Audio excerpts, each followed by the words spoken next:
Hi అండి. నమస్తే. ఇదొచ్చేసి నిన్నటి బ్లాగ్ అండి. నిన్న పండగ కదా శ్రీరామనవమి.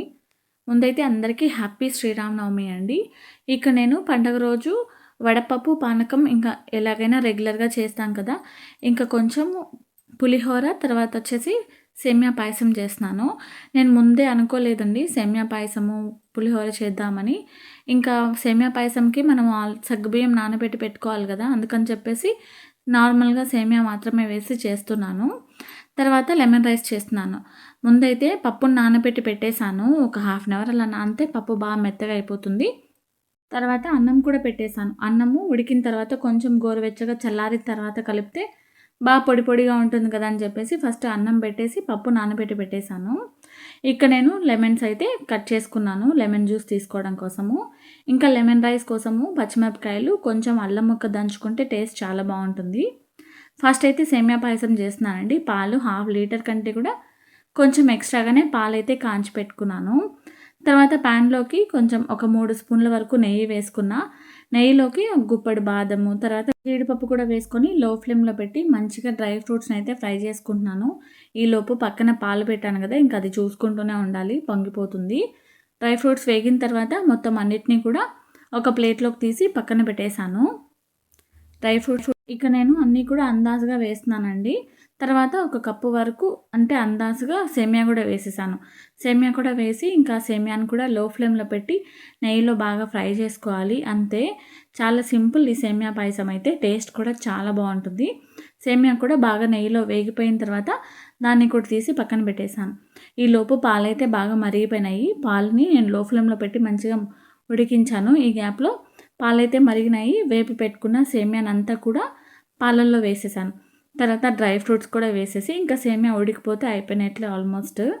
ఒక 2, 3 నిమిషాలు బాగా ఉడికించాను లో ఫ్లేమ్‌లో.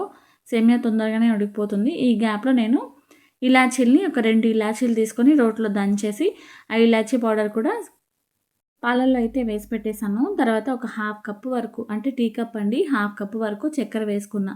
చక్కెర ఇంకా టేస్ట్‌కి సరిపడా అడ్జస్ట్ చేసుకొని వేసుకోండి. నేనైతే కొంచెం తక్కువగానే వేశాను.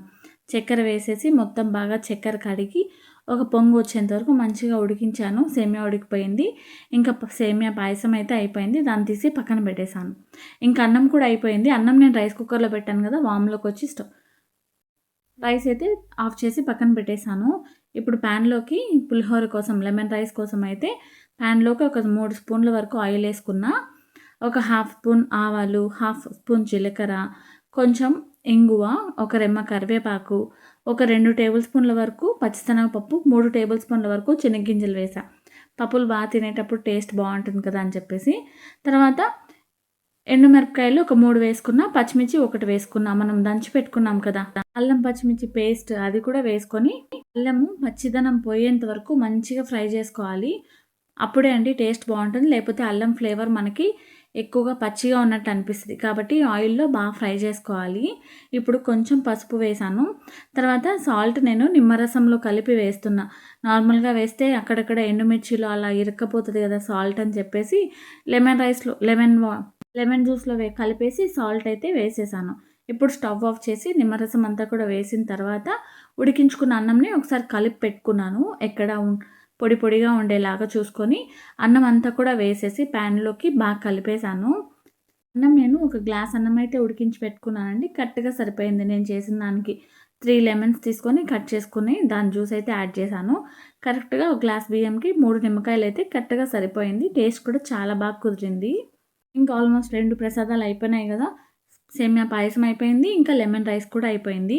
ఇప్పుడు పప్పు కూడా బాగా నానిపోయింది. పప్పులో ఉన్న వాటర్ అంతా కూడా వంపేసి పప్పుని ఒక బౌల్‌లోకి తీసి పెట్టుకున్నాను పెసరపప్పు.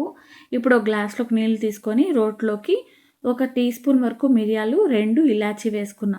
మొత్తం బాగా దంచేసి మనం నీళ్ళు తీసి పెట్టుకున్నాం కదా గ్లాస్‌లో దాంట్లోకి యాడ్ చేసేసుకొని ఒక టేబుల్ స్పూన్ బెల్లం పొడి వేసుకున్నా. తొందరగా కరిగిపోతుంది కదా అని చెప్పేసి.